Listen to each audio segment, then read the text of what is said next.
신명기 12장 1절에서 모세는 이스라엘 백성들에게 그들이 가나안 땅에 들어가게 되면 그 땅에서 지켜 행할 규례와 법도가 있는데 그것은 이러하다라고 하면서 두 가지를 언급했습니다. 첫째는 가나안 족속들이 우상을 섬기던 모든 제단들을 부수고 우상 조각들을 멸하라는 것이었습니다. 하나님께서 이런 명령을 내리신 데에는 그럴 만한 이유가 있었습니다. 하나님께서는 우리의 취약점을 알고 계시기 때문입니다. 우리가 우상과 접촉할 조그마한 기회라도 생기면 우리는 곧 무너져 버리는 것입니다. 우리의 마음속에는 우상을 섬기려는 악한 성향이 뿌리 깊이 박혀 있어서 그것을 강제로라도 뽑아내어야만 하는 것이죠. 우리는 미신에 빠지는 경향이 있어서 우리가 하나님을 섬기려면 올바른 길과 하나님께서 우리에게 명하시는 그 명령들에서 우리를 떠나게 하는 모든 것을 버려야만 합니다. 우리는 자신의 능력을 과신한 나머지 우상 숭배자들과 함께하지 않을 것이라고 자신만만해야 하지만 하나님께서는 우리보다 지혜로우셔서 우리가 결코 그렇게 하지 못한다는 것을 아십니다. 그래서 이스라엘에게 이방의 모든 우상과 미신들로부터 멀어지라고 명령하신 것입니다. 만약 우리가 그러한 하나님의 명령을 가벼이 여기면 우리의 믿음은 틀림없이 금이 가기 시작할 겁니다. 이어서 모세가 두 번째로 언급한 것은 우상과 관련된 모든 것을 부수는 것과는 반대로 하나님께서 자신의 이름을 두시려고 지정하신 장소로 찾아 나아가라는 것이었습니다. 모세는 하나님을 섬기는 방식과 이방인들이 우상을 섬기는 방식에는 차이가 있다고 말합니다. 오늘 본문 앞에 4절을 다시 한번 보면 너희의 하나님 여호와께는 너희가 그처럼 행하지 말고 라고 말하고 있습니다. 하나님께서는 이스라엘에게 이방인들이 그들의 신을 섬기는 방식처럼 하나님을 예비하지 말라고 하십니다. 이 말은 겉으로 드러나는 형식에 대한 것만을 말하지 않습니다.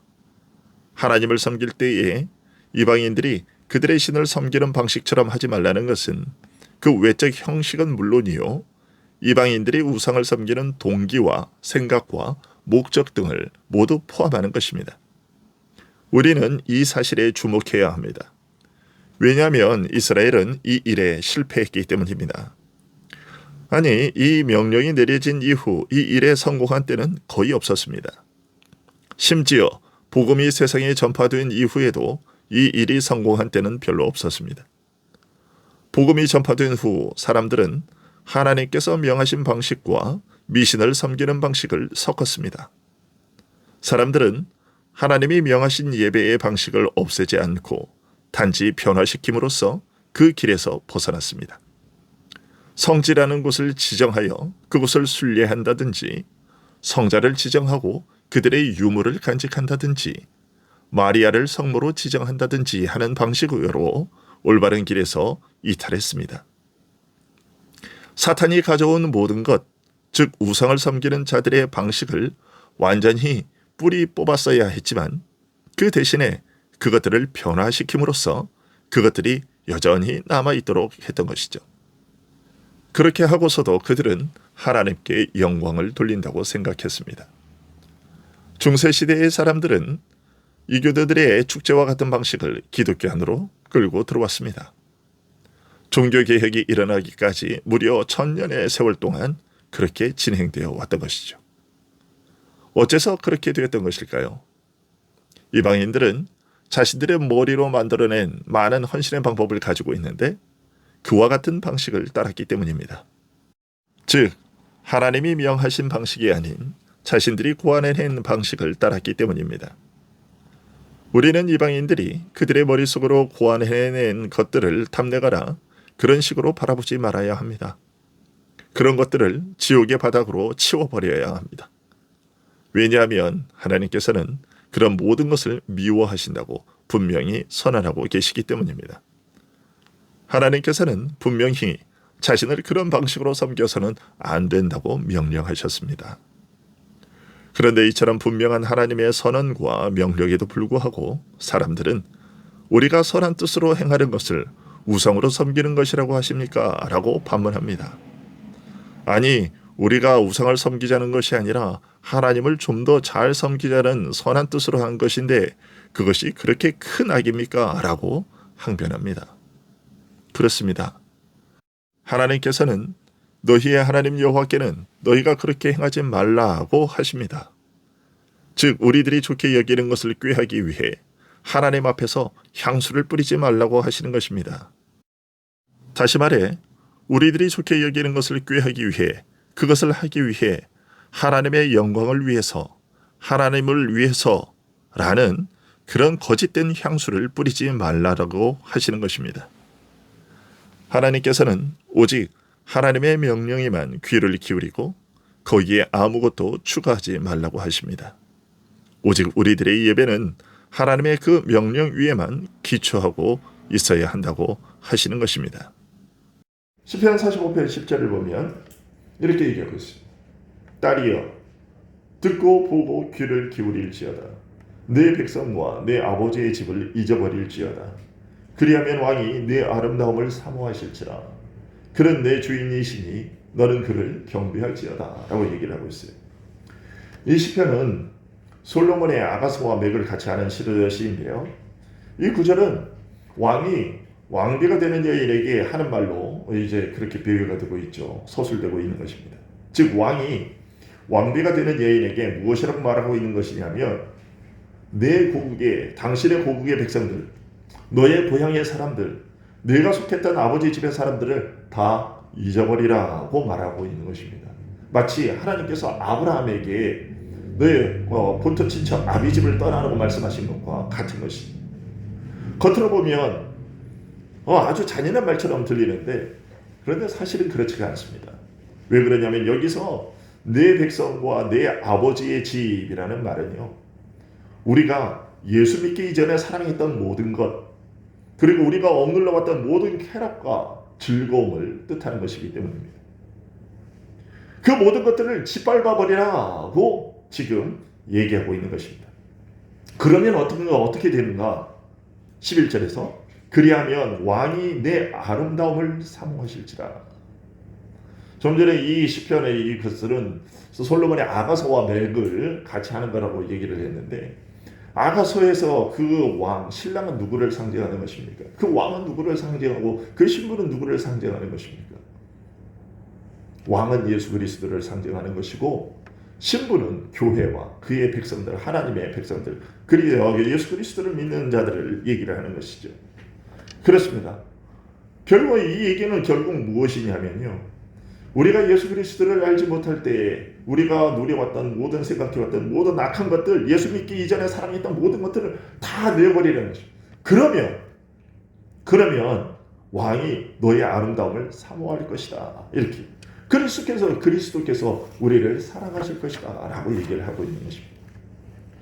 그분은 우리를 자신과 하나 되게 하기 위해서 우리를 부르셨습니다. 그러니 우리는 모든 일에 하나님께서 이제 우리에게 가르치신 그 교훈을 우리가 배우고 우리의 모든 지혜를 그 명령에 순종하도록 해야 할 것입니다. 그리고 그 다음에는 무엇을 해야 되느냐? 5절에 보면 이렇게 얘기를 하겠습니다. 5절에서 모세는 오직 너희의 하나님 여호와께서 자기의 이름을 두시려고 너희 모든 지파 중에서 택하신 곳인 그 계실 곳으로 찾아 나아가라고 말하고 있습니다. 하나님은 그의 백성 이스라엘이 하나님을 섬길 곳으로 오직 한 곳을 정하셨습니다. 이방은 자신들의 신을 섬길 장소를 여러 곳에 만들어 두었습니다. 오히려 점점 더 많으면 많을수록 좋은 것이 이방인들이 자기들이 신을 섬기는 그런 곳이었습니다. 그들은 많은 제단들을 세우고 많은 신전을 건축하고 그것들을 순례했습니다. 하지만 하나님께서는 이스라엘에게 너희는 오직 유일한 성소에 만족하라고 말씀하고 계십니다. 하나님을 섬길 곳이 한 곳으로 한정되어 있다고 해서 아쉬워하거나 불편해하지 말라고 하십니다. 이스라엘은 우리는 하나님께 매우 헌신적이기를 원합니다. 하나님이 우리의 가운데 거하신다는 표징이나 그런 흔적을 많이 갖게 되기를 원합니다. 그것들을 가지고 하나님께 더 많은 제물을 바치며 섬기기를 원하오니 우리가 하나님을 섬길 장소를 더 많이 세울 수 있도록 해주십시오 라고 하면서 정당것처럼 그렇게 보이는 요구를 할 수가 없었습니다. 그러나 하나님께서는 그런 요구를 애초에 차단하시고 오직 당신께서 정하시는 한 곳으로 찾아 나와 그곳에서만 하나님을 섬기라고 말씀하고 계십니다. 그렇다면 여호와께서 자기의 이름을 두시려고 너희 모든 지파 중에서 택하신 곳, 이곳은 어디입니까? 바로 유다 지파가 속한 예루살렘 성전입니다. 아직 예루살렘 성전이 세워지기까지는 조금 더 시간이 걸려 있지만 모세가 오늘 이 말씀을 한 이후로 약 1000년의 시간이 조금 더 필요했지만, 그런데 그 시간을 한번 보면요, 한번 보게 되면 열왕기상 8장 9절을 한번 보시면요, 이렇게 되어 있어요. 8장 29절을 보면 주께서 전에 말씀하시기를 내 이름이 거기 있으리라 하신 곳 이 성전을 향하여 주의 눈이 주야를 보시오며 주의 종이 이곳을 향하여 비는 기도를 들으시옵소서. 어디를 얘기하는? 바로 오늘 본문에 있는 것. 주여 내 이름이 거기 있으리라 하신 곳. 솔로몬이 성전을 짓고서 그 성전을 향해서 하는 말이 이것이었습니다. 하나님께서 전에 내 이름이 거기 있으리라 하셨던 곳, 그것이 바로 여기입니다 라고 얘기를 합니다. 솔로몬이 지은 성전입니다. 그 다음에 시편 78편에도 보니까 오직 유다 지파와 그가 사랑하시는 시온산을 택했다, 예루살렘을 택했다는 것이죠. 그리고 시편 132편에도 오히려 여호와께서 시온을 택하시고 자기 거처를 삼고자 하여 이르시기를 이는 내가 영원히 쉴 것이라 내가 여기 거주할 것은 이를 원하였음이로다, 이렇게 얘기를 하고 있는 것입니다. 여러분, 다른 지파들의 입장에서 이것이 얼마나 불공평해 보이는 일이었는지 여러분 혹시 짐작이 되십니까? 예루살렘은요, 이스라엘 영토의 남쪽 유다 지파에 속해 있었습니다. 그러면 가장 북쪽에 있는 아셀과 가장 북쪽에 있는 아셀, 납달리, 그 다음에 므낫세, 이 지파가 위쪽에 북쪽 지방에 살고 있었습니다. 근데 그 사람들이 매일마다 이쪽으로 내려오게 되면 얼마나 불편했겠는가. 하나님께서는 1년에 3차례, 즉 6월절, 17절, 그리고 수장절, 다른 말로 초막절에 모든 유대인들이 이 예루살렘 성전으로 올라와서 예물을 바치고 하나님을 섬기라고, 예배하라고 그렇게 명령하셨습니다. 지금처럼 교통이 발달할 때가 아닌 그 고대에 그 북쪽에 사는 사람들이 이 남쪽 예루살렘까지 오려면 직선 거리로만 140km를 걸어와야만 했습니다. 여러분, 140km를 걸어와야 했다고요. 어린 자녀와 또 물론 나중에 하나님께서 돈으로 환전해서 예루살렘에 와서 바꾸도록 그렇게 바꿀 수 있도록 하셨지만 원래 원칙으로는 하나님께 그 예루살렘 성전에서 바쳐야 될 그 제물까지 같이 데리고 와야 되는 거죠. 양이든지 염소든지 소든지 끌고 와야 돼요. 140km를 그냥 걸어와도 힘든데 어린 자녀들, 또 만약에 자녀가 어렸을 때는 어떻게 해요? 등이 없고 자녀가 한 명도 아니고 여러 명인데 140km로 가요. 그 땡볕에 흙먼지 풀풀 날리는 곳에, 때로는 자갈이 있는 곳에 바위가 가득한 그런 길들을 넘어와야 됐다는 거예요. 그러면 북쪽 사람들의 입장에서는 당연히 불만이 터져 나오지 않겠습니까?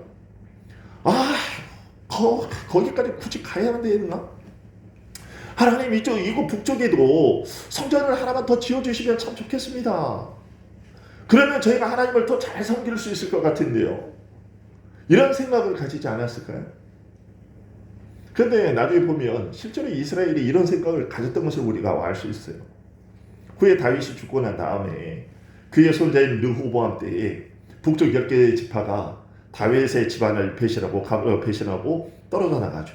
그리고 여로보암을 왕으로 세우고, 그렇게 되자 여로보암은 북쪽 이스라엘 사람들이 제사를 드리러 예루살렘으로 가지 못하도록 하나의 방편을 세우죠. 위로는 단, 아래로는 베델. 그러니까 북쪽 10지파 안에서 위쪽인 단, 그리고 10지파 안에서 이 남쪽인 베델. 그 두 곳에 제단을 만들어서 금송아지 우상을 섬기게 만들었죠. 그렇게 두 곳을 만든 이유가 뭐겠습니까? 그들의 요구를 충족시켜 주기 위해서였습니다. 그러나 그렇게 여러 곳에 만들어지는 것까지는 아니더라도 좋습니다. 그러면 하나님, 우리가 그 절충안으로 이렇게 하시는 건 어떻습니까? 라고 제시할 수도 있지 않겠어요? 우리의 생각이라면. 하나는 이런 거예요. 하나님, 이스라엘의 중앙에, 우리 공평하게, 그럼 이스라엘의 가운데에 제단을 세워주시면 좋겠습니다. 제가 총회를 이렇게 하다 보니까, 총대를 하면서 총회를 하다 보니까 서울에 가야 될 일들이 있어요. 회의한다고 서울 올라오라고 그러는데, 그럴 때마다 좀 화가 나는 게, 왜 회의는 맨날 서울에서만 해야 돼? 총회 본부가 서울에 있으니까, 서울에 또 교회가 많으니까 맨날 서울에서만 하잖아. 화가 나는 거예요. 한 번쯤은 자기네가 내려올 수도 있지. 매번 올라오래. 그러면서 자기네는 뭐 총회 일이 있을 때 밑에서 행사하자고 그러면 그 먼 데까지 어떻게 가냐고 그래요. 그래서 그런 불만들이 나오니까 예전에는 총회 수련회를 주로 서울 경기 이쪽에서 했거든요.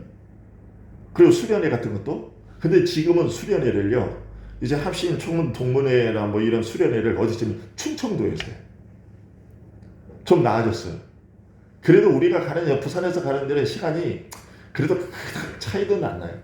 어쨌든 그런 겁니다. 이스라엘도 그런 생각을 가지지 않았겠어요? 하나님 좋습니다. 우리 북쪽까지는 아니더라도 중앙에만 우리에게 세워주면 좋겠습니다. 그런데요, 실제로 다윗 시대에 언약궤가 옮겨지기 전까지, 다윗이 언약궤로 옮기기 전까지 언약궤가 어디에 있었느냐 하면 실로라고 하는 곳에 있었어요. 근데 실로라는 곳의 위치가 어디냐면 이스라엘 거의 중앙이에요. 남북, 동서 거의 중앙에 그 실로라는 곳에 이제 언약궤가 있었어요. 근데 다윗이 나중에 그것을 그것을 예루살렘으로 가지고 오죠. 그리고 솔로몬 때 보정된 건축물로 성전이 지어지고 이제 그 안에 언약궤가 안치되었죠. 이런 생각도 이제 이스라엘이 하나 해볼 수 있었을 것이고, 또 하나는 이런 것도 생각해 볼 수 있을 거예요. 하나님, 우리가 12지파가 아닙니까? 1년이 12달이고 우리 12지파가 아닙니까? 그러면 하나님, 우리가 또 다 같이 하나님의 백성 아닙니까? 그러니까 하나님, 우리가 그러면 굳이 성막, 고정된 건축물이 아닌 광야 시대의 성막이 어떻게 됐습니까? 조립식이었잖아요. 언제든지 지었다가 해체했다가 이렇게 할 수 있는 그런 형태였는데, 그런 방식으로 한 달에 한 곳씩, 한 지파씩. 하나님 좋습니다. 첫 달은 유다 지파 하고, 그 두 번째는 베냐민 지파 갔다가, 그 다음에는 에브라임 지파 갔다가, 그렇게 한 달에 한 번씩 옮겨가든, 아니 한 달에 한 번이 너무 잦다고 그럼 1년에 한 번씩이라도 한 지파씩 돌아가면서 그렇게 해주면 가장 공평할 것 같다. 이런 생각을 해보지 않겠습니까? 그게 우리들의 생각인 거죠. 우리들 같으면 당연히 그러할 거예요. 제가 앞서 말씀드렸던 것처럼 왜 맨날 서울에서만 모이냐 이렇게 얘기를 하는 것처럼 그런 불만이 있을 수 있던 것이죠.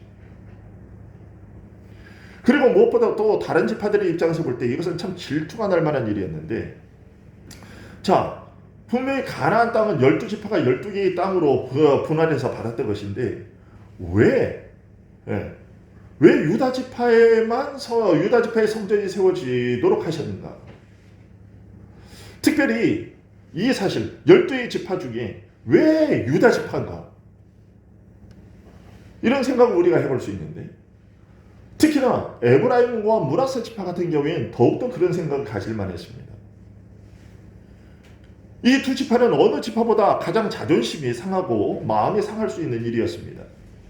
왜냐하면 다윗이 왕으로 세워지기 전까지는요, 이스라엘의 12지파 중에 대장 노릇을 했던 지파가 어디냐면 에브라임과 므낫세 지파였거든요. 그 중에서도 특히 에브라임이 그랬죠.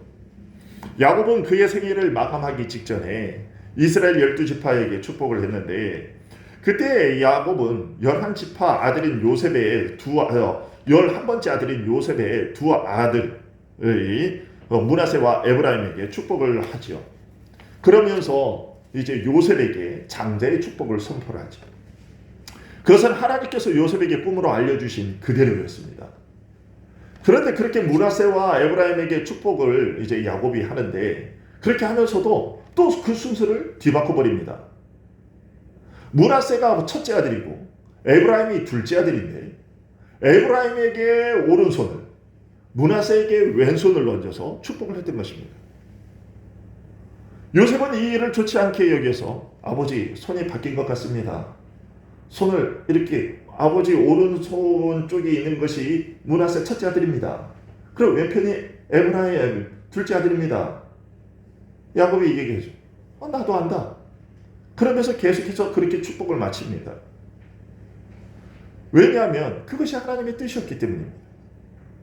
요셉이 11번째 아들이었음에도 불구하고 그에게 장자의 복을 주시기로 한 하나님의 뜻을 형들이 어떻게든 바꾸어 보려고 했지도 바꾸지 못했던 것처럼, 둘째인 에브라임에게 장자의 축복이 돌아가도록 하신 하나님의 뜻을 요셉 역시도 바꿀 수가 없었던 것입니다. 그리고 이제 다시 하나님께서 자신의 이름을 두실 장소로 어디를 택하셨느냐면 유다 지파의 예루살렘을 지정하심으로써 유다 지파가 그 장자의 영예를 차지하게 되도록 하셨습니다. 이제까지는 이스라엘 12지파 중에 장자의 명분을 행사한 것이 누구냐면 에브라임이었는데, 하나님께서는 이제는 유다 지파에게 그것을 넘기고 계십니다. 그런데 에브라임 역시도 여기에 대해서 어찌할 도리가 없었다라는 것입니다. 야곱에게 장자의 축복이 넘어갈 때 에서가 아무런 저항을 할 수가 없었고, 요셉에게 장자의 축복이 넘어갈 때 르우벤이 아무런 대꾸를 할 수 없었고, 에브라임에게 장자의 축복이 넘어갈 때 요셉이 변경할 수 없었듯이, 이제 유다에게 장자의 축복이 넘어갈 때 에브라임이 그것에 대해 딴지를 걸 수 없었다는 것입니다. 하나님을 예배할 장소를 지정하거나 우리가 여기서 제사를 지내겠다고 말하는 것, 그것은 이스라엘의 선택사항에는 없었습니다. 모세는 예배 장소에 대한 선택권은 오직 하나님께만 속해 있다고 선언했습니다. 유다 지파가 잘나서였겠습니까? 아닙니다. 비록 속임을 당한 것이기는 했지만 유다는 며느리 다말과 동침하는 죄악을 저지른 사람입니다. 그럼에도 불구하고 하나님은 그런 유다 지파에게 장자의 영예를 안겨주셨습니다. 그것이 하나님의 뜻이었습니다. 그렇다면 다른 장자의 축복을 받은 사람들은 어떻습니까? 야곱 무자격한 자였지요. 그는 이름이 얘기하잖아요. 에서가 아버지요, 그는 속이는 자니이다 라고 얘기를 했어요. 그럼 요셉은 어떤가? 요셉은 물론 야곱보다는 좀 낫지만 그래도 형들이 되게 요셉을 싫어했어요. 왜? 아니 자기들이 뭐 하는 일이 있으면, 조금만 뭐 처음이 있으면 그쪽으로 아버지한테 가서 다 일러바쳤거든. 그러면 에브라임은요?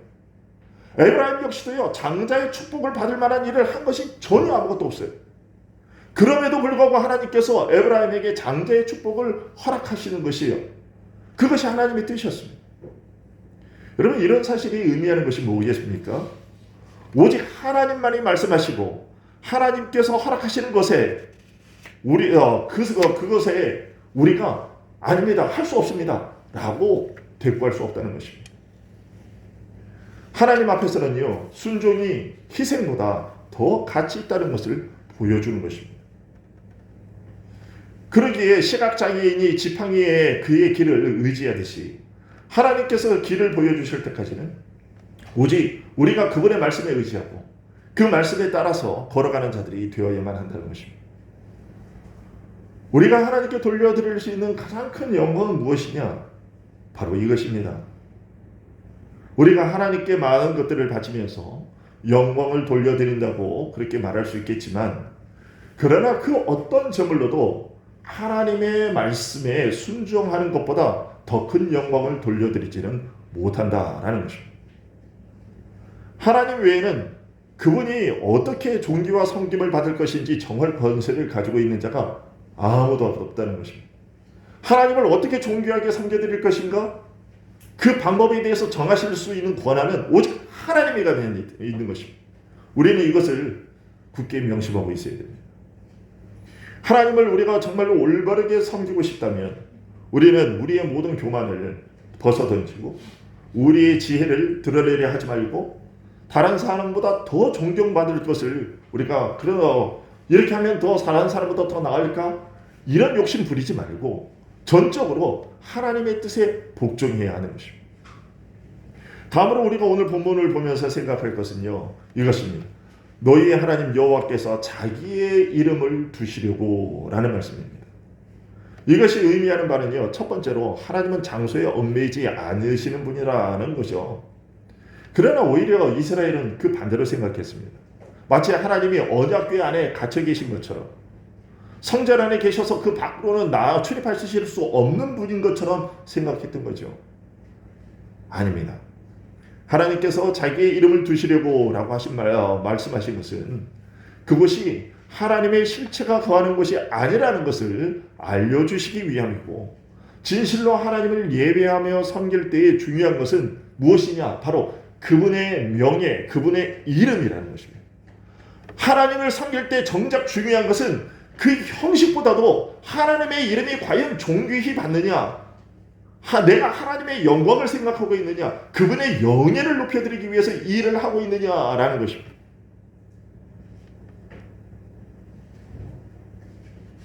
그곳에 예배하러 올 때 6절에서와 같이 제물들을 요구하고 계시지만 그것은 하나님이 그것을 먹고 마시려 하심이 아니지요. 시편 50편을 보면 이렇게 얘기하고 있죠. 내가 수소의 고기를 먹으며 염소의 피를 마시겠느냐.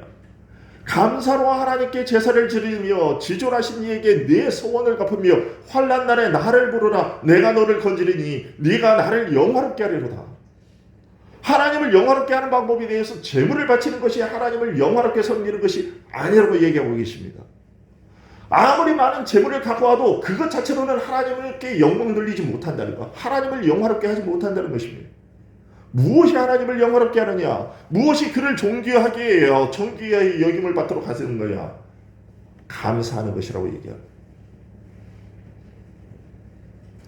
여기에서 감사로 제사를 드리라는 것, 이것은 단순히 감사하는 마음 그것만을 얘기하는 것은 아니죠. 그 다음에 15절에 보면 환난 날에 나를 부르라. 무슨 얘기입니까? 오직 너를 구원할 자는 나밖에 없다고 고백하라는 것입니다. 너를 구원할 자가 누구냐? 하나님 앞에 나와서 하나님이 아니면, 하나님의 은혜가 아니면, 하나님의 자비와 긍휼이 아니면 저는 하나님 도저히 살 수 없습니다 라고 고백하는 것, 그것이 곧 하나님을 존귀하게 하는 것이다. 그것이 하나님을 영화롭게 하는 것이라고 얘기를 하고 있는 것입니다. 이처럼 하나님께서 이스라엘에게 성소로 나올 때 제물을 요구하시지만 그것은 그 제물을 하나님께서 받아서 먹기 위함이 아니고 그 이스라엘 사람들이 그 전 인격으로 하나님을 공경하게 하고 하나님의 호의에, 하나님께서 베푸신 그 호의에 전적인 헌신으로 부응하도록 하기 위한 것이죠. 하나님이 그곳에서 자기 백성들의 부르심을 받고 하나님 하면 하나님께서 응답하시고 당신의 율법이 그들에게 전달되게 하시고 그분의 약속이 그들 앞에 놓여 있고 하나님이 그들의 삶의 근거가 되신다는 것을 알려주기 위해서 그것들을 요구하신다는 거예요. 이스라엘이 하나님의 은혜에 의지하고 하나님께서 이스라엘의 그들의 아버지가 되신다는 것을 의심할 필요가 없게 하시고 그분이 하나님이 이스라엘의 구주시라는 사실을 알고 언제든지 담대히 도움을 호소할 수 있게 하시고 그들의 요청을 언제든지 받을 준비가 되어 있다는 것, 그것을 알려주시기 위함이었다는 거죠. 하나님께서 이런 제물을 가져오게 하시고 제사를 드리도록 하신 이유, 그래서 우리는 이 이유를 무엇으로, 그것이 하나님께 가까이 하기에, 우리가 하나님께 가까이 하기에 합당치 않은 존재라는 것을 하나님이 깨닫게 하시기 위함인 겁니다. 하나님은 엄위하시고 의로우신데 감히 그 하나님 앞에 우리가 가져올 수 있는 것이라고 무엇이냐? 우리가 제물을 갖고 오지만 여러분, 제물을 갖고 온다는 이야기가 곧 무엇을 뜻하는 것입니까? 그것은 우리가 하나님 앞에 가져올 수 있는 것이라고 해봐야 사실은 죄밖에 없다는 것입니다. 더러움과 죄밖에는 우리가 하나님 앞에 가져올 것이 없다는 것을 하나님께서 알게 하시는 것. 그래서 하나님께서 내어주시는 희생제물이 없이는 하나님께 나아올 수도 없고 예배할 수도 없다는 사실을 우리에게 알게 하시고요. 너는 이 희생제물이 아니면 내 앞에 도저히 올 수 없는 존재라는 것을 하나님께서 우리에게 기억하도록 하시기 위해서 제물을 요구하시는 거예요. 그 죄의 저주로부터 우리가 벗어날 수 있는 유일한 방법, 그것은 하나님께서 우리에게 주시는 희생제물을 통해서만 가능하다는 것을 알게 하십니다. 그 희생제물의 방법을 누가 정하신 것입니까? 하나님이 정하신 거지요. 하나님께서 정해주신 그 희생제물이 아니고서는 도저히 우리가 하나님 앞에 나올 수 없다는 것, 죄 용서함 받을 수 없다는 것을 알게 하시기 위해서 그 제물을 가지고 오라고 얘기를 하는 거예요. 그것은 오늘날에도 마찬가지입니다. 하나님께서는 여전히 우리 그리스도인들 사이에 이 하나님께서 세우신 이 원칙, 이 질서를 그대로 유지하고 계십니다. 바로 예수 그리스도라는 희생제물을 통해서 그렇게 하고 계십니다. 예수 그리스도께서는 자신의 찢기신 몸과 흘리신 피를 우리의 제물로 내어주셨습니다. 하나님께서 지정하신 그 예수 그리스도라는 그 제물이 없이는 우리는 하나님께 나올 수 없는, 우리는 하나님 앞에 나아갈 때마다 이 제물을 들고 나아가는 것입니다. 그리고 이 사실을 잊지 않도록 하기 위해서 그리스도께서는 우리에게 세례와 성찬이라는 예식을 우리에게 제정해 주신 것입니다. 그 제물로 말미암아 우리는 7절의 복을 누리게 되는 것입니다. 오늘 보면 7절에 보면 이렇게 얘기하고 있죠. 거기 곧 너희의 하나님 여호와 앞에서 먹고 너희의 하나님 여호와께서 너희의 손으로 수고한 일에 복 주심으로 말미암아 너희와 너희의 가족이 즐거워할지니라. 이스라엘이 하나님께서 정하신 절기에 하나님께서 지정하신 장소에 와서 그 예물을 바치고 그리고 난 후에 그 제물을 먹고 마심으로써 하나님께서 자신들에게 베푸신 그 죄사함의 은총을 누렸듯이 우리는 예수 그리스도를 먹고 마심으로써 하나님 앞에서 죄사함을 받는 저 복을 누리는 것입니다. 그 즐거움을 누리는 것입니다. 먹고 마실 때마다 그가 우리를 보고 계시다는 것을 확신하게 되는 것입니다. 무엇이냐면 이스라엘 백성들이 제사를 드린 후에 제물을 바친 후에 제사가 끝나도 그 제물을 먹었는데 어디 와서 먹느냐면 오늘 본문에 보면 여호와 앞에서 먹고 라고 되어 있습니다. 여호와 앞에서 먹고 라고 얘기를 하는 것은 바로 우리가 그 앞에서 먹고 마실 때 하나님께서 나를 보고 계시구나, 나를 사랑의 눈으로 보고 계시구나, 내가 원래는 이 제물이 아니었으면 하나님께서 명하신 이 희생 제물이 아니었으면 내가 지금 이 하나님 앞에서 하나님을 뵙지 못하고 하나님께서 나를 보시도록 그렇게 할 수가 없는데 이 제물로 말미암아 내가 지금 하나님이 나를 보고 계시구나, 내가 하나님 앞에 지금 존재할 수 있는 것이구나 라는 것을 하나님께서 확인시켜 주시는 것입니다. 그 죄사함의 즐거움을 누리게 해주시는 거죠. 마찬가지로 우리가 성찬을 먹고 마심으로써 우리가 늘 그분 앞에 있다는 사실을 확인하고 그 즐거움을 누리게 되는 것입니다. 내가 홀로 먹고 마시고 있지 않다는 것을 주님께서 늘 나와 함께 거하고 계시면서 늘 나와 함께 그렇게 하늘의 식사를 나누고 계시다는 것을 우리로 하여금 알게 해주십니다. 우리가 성찬을 나눌 때, 성찬을 이 예배당에서 주일날 나눌 때 이곳에서만 함께 먹고 마시는 것이 아니라 이곳에서만 함께 먹고 마시는 것이 아니라 이 예배가 끝나고 이 성찬이 끝나고 내가 집으로 들어가서 비록 내가 혼자서 내 방에서 내 집에서 먹고 마시고 있을 때에도 주님께서 나와 함께 오고 계시다는 것을 그것들을 통해서 확인해 주신다는 거예요. 우리라고 하면 확인시켜 주신다는 거예요.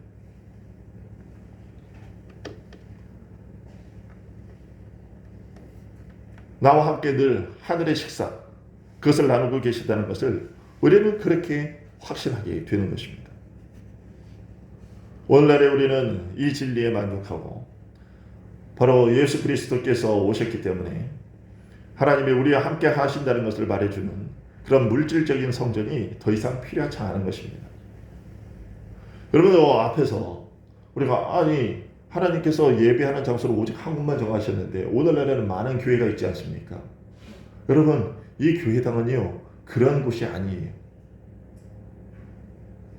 하나님께서 예루살렘에 지정하신 그 성전, 오직 그곳에서만 예배드리도록 하신 그 성전이 의미하는 바가 무엇입니까?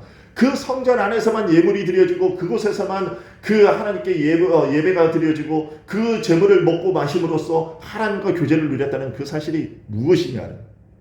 오직 그 한 곳에서만 바로 예수 그리스도를 의미하는 거죠.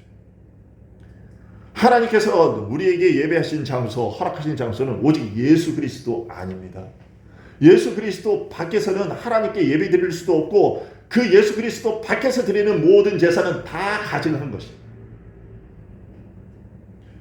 우리가 그 밖에서 아무리 거대한 제사를 드리고 성대한 많은 그런 제사를 드린다 할지라도 많은 것으로 성대하게 행사를 치른다 할지라도 그 모든 것들은 다 헛된 것입니다. 그러나 우리의 예배가 비록 좋지 않고 아무것도 없다 할지라도 예수 그리스도라는 그 제물, 그 예수 그리스도라는 제물을 가지고 예수 그리스도라는 그 성전 안에서 우리가 그 제사를 드릴 때 하나님께서는 그 제물을 기뻐 받으시고 우리에게 하나님 앞에서 그 예수 그리스도를 먹고 마심으로 인한 그 죄사함의 은혜를, 그 즐거움을, 그 복을 누리게 해주시는 것이라는 얘기입니다. 그러기에 우리는 물질적인 성전이 솔로몬이 지었던 것 같은 그런 물질적인 성전이 필요가 없는 거예요. 더 이상. 그리고 예수님께서는 그렇게 먹고 마심으로써 늘 우리와 함께 하신다고, 세상 끝날까지 우리와 함께 하실 것이라고 그렇게 말씀해 주셨습니다. 우리는 그것을 성찬을 통해서 확인하는 거예요. 주님께서 세상 끝날까지 내가 너희와 함께 할 것이라고 약속하셨는데 그것을 무엇을 통해서 우리가 늘마다 확인하고 그것을 확신하느냐? 성찬을 통해서.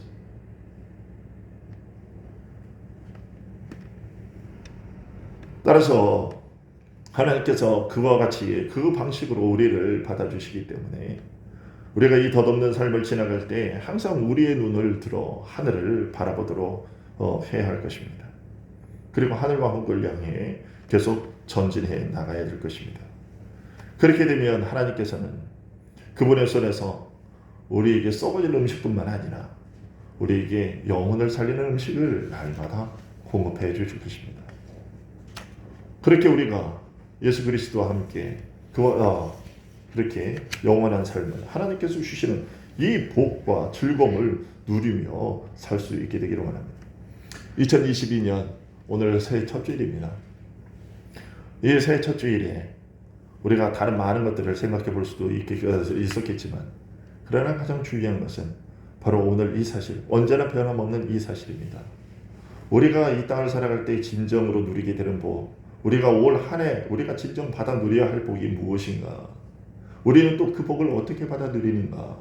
라고 했을 때 이렇게 하나님께서 명하신 방법, 이 방법을 통해서만 우리가 올 한 해도 하나님의 모든 축복을 받아 누릴 수 있다라는 것입니다. 7절에서 얘기하는 것처럼 여호와 앞에서 먹고 너희 하나님 여호와께서 너희의 손으로 수고한 일에 복주심으로 말미암아 너희와 너희의 가족이 즐거워할지. 우리의 가족이, 우리의 가정이 올 한 해도 어떻게 하면 즐거워하고 복된 생활을 할 수 있을까? 그 유일한 방법은 무엇이냐면 하나님께서 정해주신 그곳, 다른 데 가서 어디 가서 기웃거리지 말고 하나님께서 지정해 주시는 그 한 곳, 곧 예수 그리스도라는 그 성전으로 나아가서 하나님께서 우리에게 지정해 주신 그 예물, 곧 예수 그리스도를 통해서 그 제물을 먹고 마심으로써 우리가 우리 가정의 이러한 복들을 누리게 된다라는 것입니다.